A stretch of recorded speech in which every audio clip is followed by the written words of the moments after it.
life. Bojangles in general? In my life. I've never even seen it before. Really? This actually is pretty good. Bojangles get credit for that?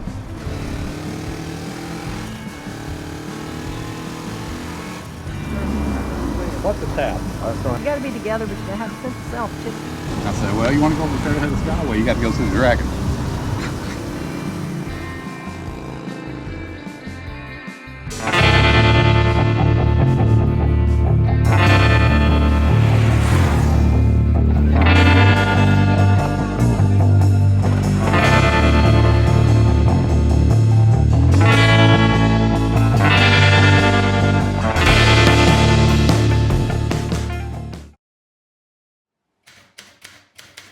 I hear there's a road in southeastern Tennessee with more twists and turns than any in the country. Over 311 miles. It's even got its own name. They call it the Tail of the Dragon. You ever see any photos of South Appalachia in the fall? This is one of a baseball field surrounded by fiery colored trees that bounces around. I see it all the time and just think, there's no way that's real. If I'm being honest, outside of Peyton Manning, I can't say I know much else about that part of the world. Maybe that's a good thing. A clean slate. For the trip, I've got a Suzuki V-Strom waiting just north of Atlanta. From there, the plan is to head north into the Georgia foothills towards Asheville, which is home to the largest private residence ever built. Then, take the Blue Ridge Parkway back across the Great Smoky Mountains. And the Dragon, the road I mentioned that bends and twists so much that a tree at the end draped with bike parts from riders who didn't make it. We'll try to stay upright, catch Knoxville, then Middle Tennessee before winding our way to Nashville.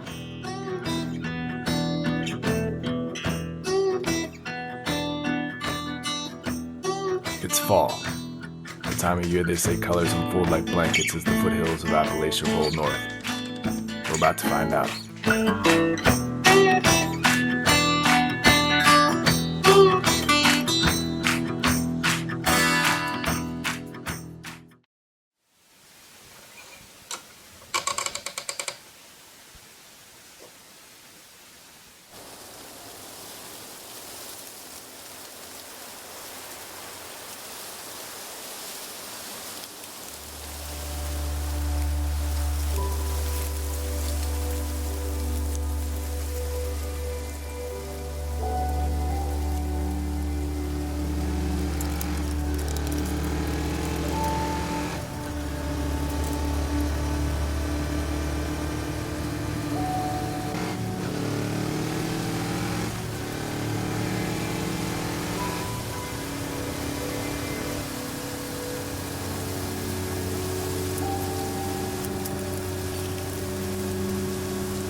The grandson of this country's first great tycoon once set eyes on the rolling hills of the Blue Ridge Mountain and said, I think I'll buy me some of this. And can you blame him? Eventually, George Vanderbilt collected some 125,000 acres, almost 200 square miles, all connected together as part of the family's Biltmore estate. For some perspective, that's twice the size of Atlanta and more than 4 San Franciscos, all contiguous. And nestled inside, barely noticeable against the scale of the property, is where we're headed. The largest private residence in the country. Then and now, and maybe ever. And believe me, once you see it, the map becomes even more laughable.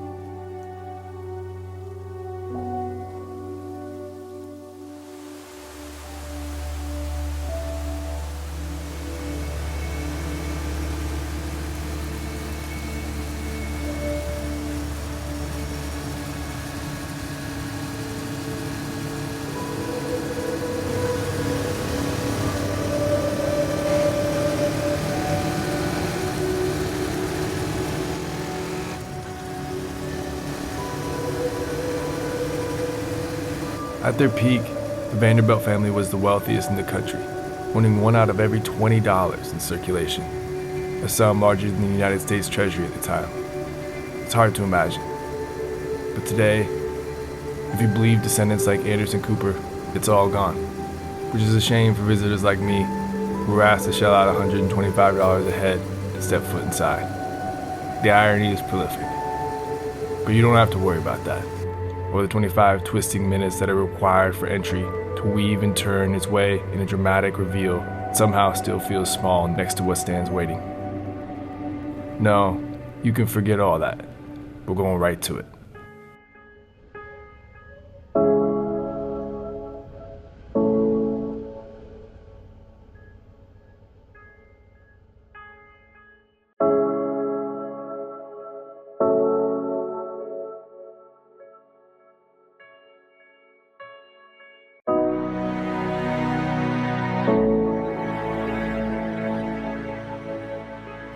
George Vanderbilt aspired to create a self-sustaining haven.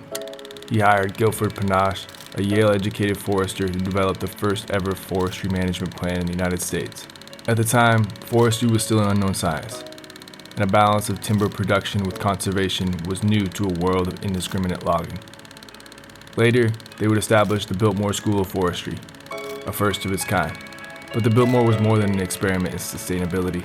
It was a luxury home unlike any other. And maybe foremost, a mansion with 250 rooms, including a staggering 35 bedrooms and 43 bathrooms, when indoor plumbing on its own was scarce. From the outside, the architecture tells a story of its own. The French Renaissance chateau style, the intricate stone carvings, and gargoyles watching over it all. It's crazy. Like something out of a Harry Potter novel. To be frank, it looks exactly like something you'd build if you ran out of ways to spend money. Which apparently never happened. And maybe never does.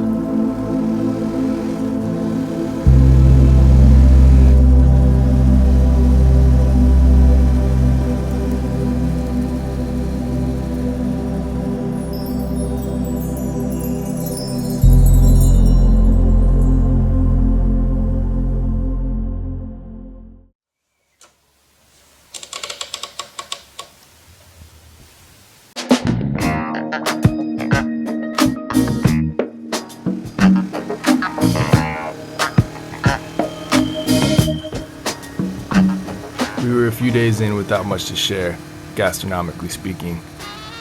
But there was a foreign establishment that kept popping up. Eventually, curiosity won out. What's up, man? Starting to get a little chilly for the bike, ain't it? Yeah, it's layers, man. Yeah, layers and I've been layers. trying, but I mean, it just sucks to take it all off when you get somewhere. Dude, totally. All right, I've never been here Never in been my to life. Bojangles in general? In my life, I've never even seen it before. Really? A couple days ago. So what should I do? If you've never tried this before, I would definitely recommend the biscuit, and I'm gonna Yeah? have to cook it fresh for you, so it takes me Okay. about 6 minutes. That's cool. I got time. You could probably throw one of those bird dogs, just one of them on the side. If Yeah, hit me. All right, first time Bojangles. Never even honestly seen one of these outside of 2 days ago.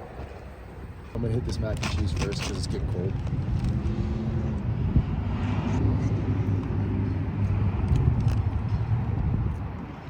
Oh, yeah. Tastes like school lunch. Mac and cheese. Right out of the Fifth grade cafeteria. Oh yeah. So I'm gonna eat this biscuit, which he recommended. He said he made it fresh, which I respect and appreciate. This actually is kind of good. It's kind of warm. Chicken's a little spicy.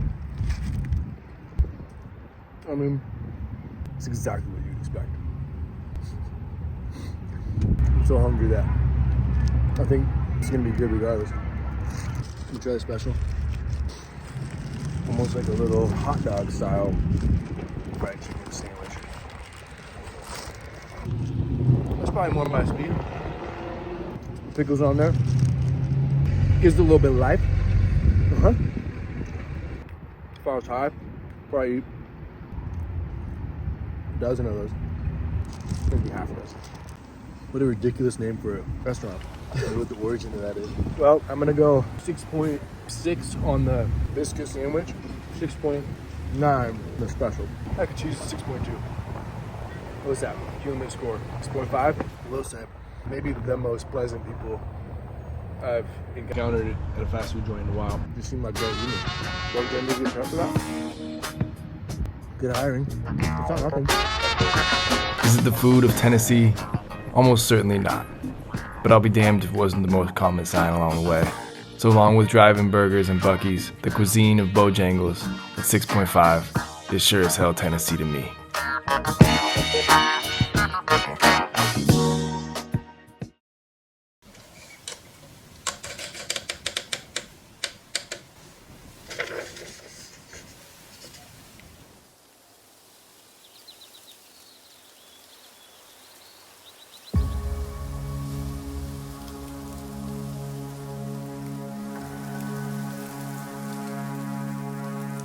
Highway 129 runs through Deals Gap between North Carolina and Tennessee.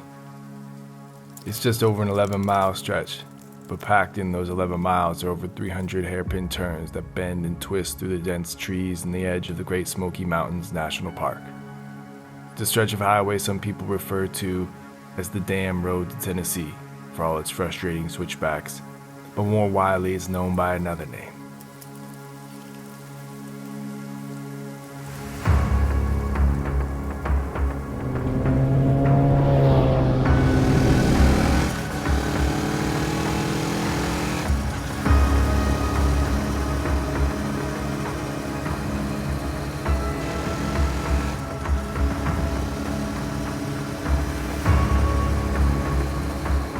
I knew two things about the Dragon going in: that it sits atop most motorcycle bucket lists, and at the end, there's a tree of shame wrapped with pieces of parts from those that didn't make it.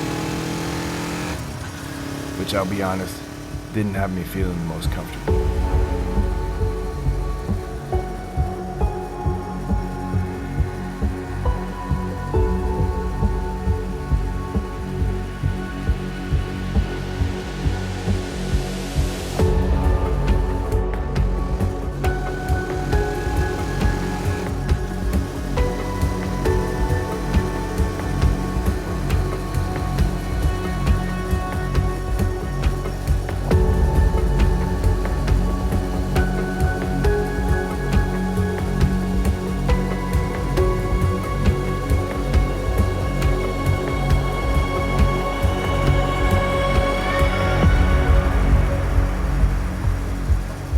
Right away, the technical challenge is apparent. Elevation change welcomes you into a whirling assault of tight, punishing turns. It is much different than the surrounding parkways and byways whose long, bending turns open into sweeping vistas. It's relentless and boxed in, like a racetrack through forest tunnels, and there's plenty of souped-up company to fit the bill.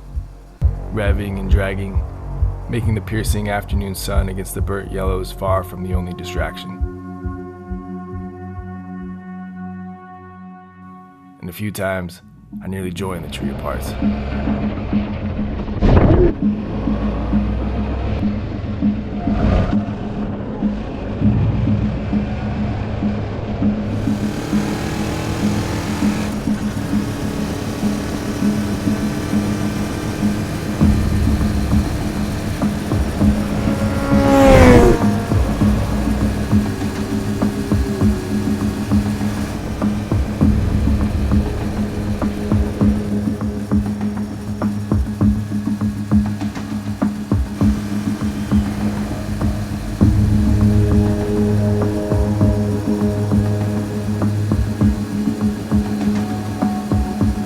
Despite the close calls and thumping heartbeat, the grin never left my face. If you like it on the edge, even just a little, it's all kinds of fun. You can go slow as you want.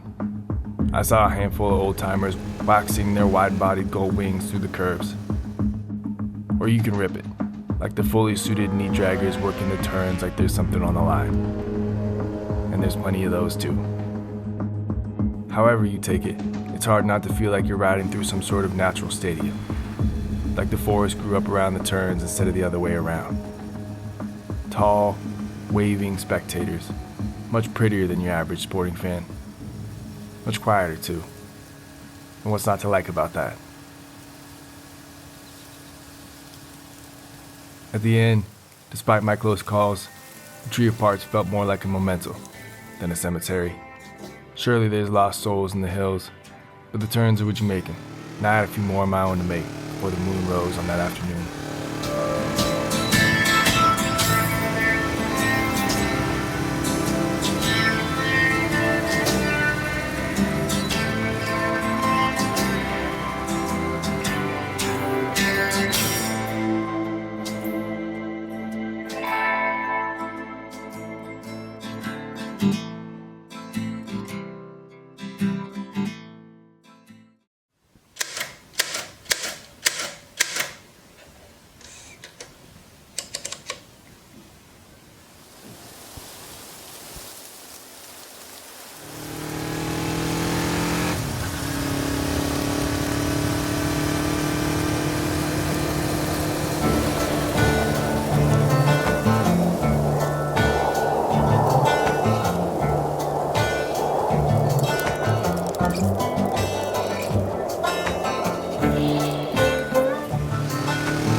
What's on a beach burger?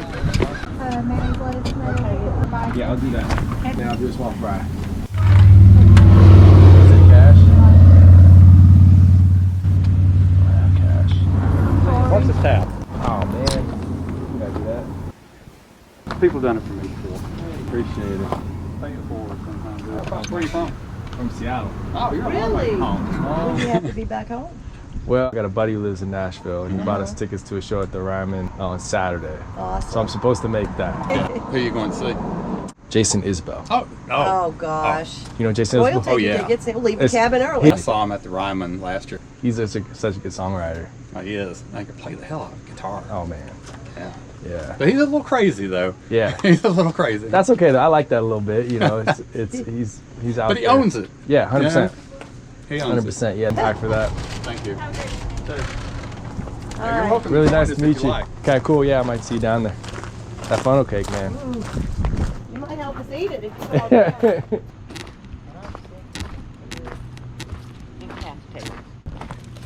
Buy me lunch, least I can do is eat with you, right?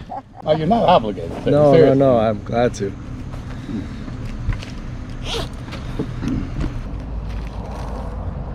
How long do you guys say you've been together? I think this year will be 35 years of marriage. We've been together 36. But this is a odd numbered year is 35 there though.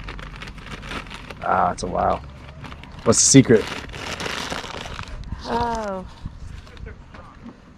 I think part of the secret is we have things that we do together. Like we like to go camping together. We like to go bike motorcycling together. But we also have things we do separately. You know? I have a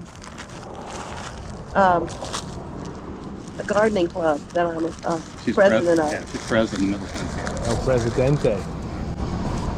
He wouldn't know an Irish from a Red. That's not true, but my point is he's not interested in gardening at all. You know, but I mow the grass. That's about all I want to do in the yard. You got to be together, but you got to have a sense of self too. You know. I think there are so many women out there that get all bent out of shape. He wants to go out with his buddies and not spend time with me. Well, what the heck is wrong with that? He's got to have a life. He can't be his entire life. That's not right. Right. And when you start giving up something you like to make somebody else happy, you're just going to resent that person. Yeah. Did you guys ride before you met each other? No. Now, Neither of you did. So you started riding, and then did you immediately start riding, or was it? I rode on the back of his for a while. The longer we got married, the heavier we got. We go on weekend trips and we pack all this luggage, and two of us, and I started to be a little concerned that we were exceeding the weight limit for that motorcycle. And he asked me one time, he said, "Babe, why don't you want to go riding with me anymore?" And I told him exactly what I thought. And he looked at me and said, "Well, learn to ride your own." I said, "I can do that?" So I went and took the class. I had a ball, absolutely had a ball taking the class. Then I started saying, "When can I go on weekend trips with you and the guys?" Because he had a buddy that rode with him, and they'd go cross country and be great. And I had Dawn for the weekend, and I was staying in Knoxville, and said, "Ride on up here with me." So she rode up to Knoxville, and we stayed. And she said, "I want to go over the Cherohala Skyway." I said, "Well, you want to go over the Cherohala Skyway? You got to go through the Dragon." Yeah, I was like, you know, unless you want to take the really long way around, you know. That's the route. And so anyway, she'd been on that Forester 1000 for about 2 days, and then rode the Dragon on it, and was hooked. Absolutely hooked. The next morning we woke up, and I said, "All right, babe, I'll just follow you wherever you go. Just don't tell me where we're going. I'll just follow you." And before long, we're doing like this, and I'm just laughing my full head off. This is so much fun. Of course, that was, what, almost 20 years ago now. Was it that long ago? It would have to be. Ready to go, babe? Yeah. I want to get up there so we can get unpacked. No, go. Rain Before the hits. rain Thanks hits. again. Oh, you're Really welcome. appreciate it, man. Safe travels. Likewise. be Good safe. talking to you. Enjoy the Thank show. you. Tell Jason I said hello.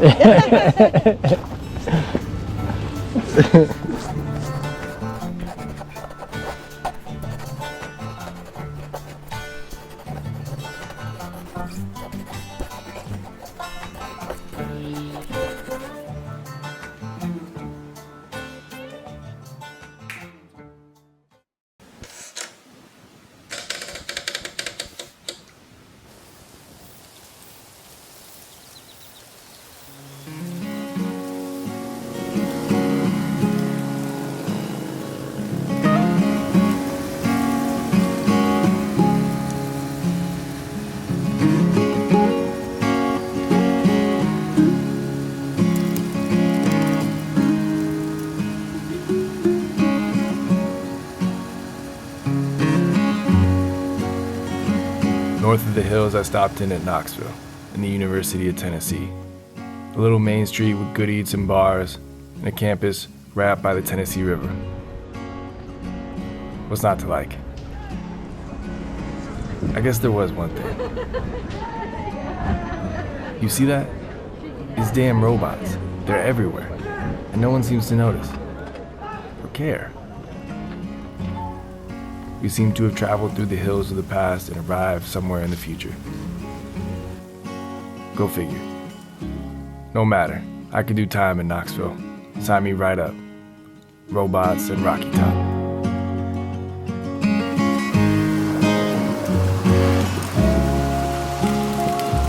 The drive west across the Cumberland Plateau in Middle Tennessee felt ordinary after the mountain colors.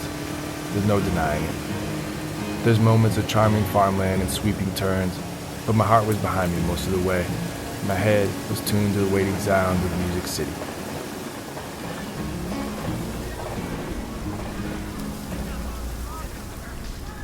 In Nashville, I caught up with a friend we call the Old Rookie. He's a music man, in a city where everyone seems to be on to something like that. He took me through the back door of Robert's for the recession special. Because what goes better with banquet beer than bologna and moon pie? After a few, we headed to the Ryman to say hello to Jason, from Roy, and so long to Tennessee.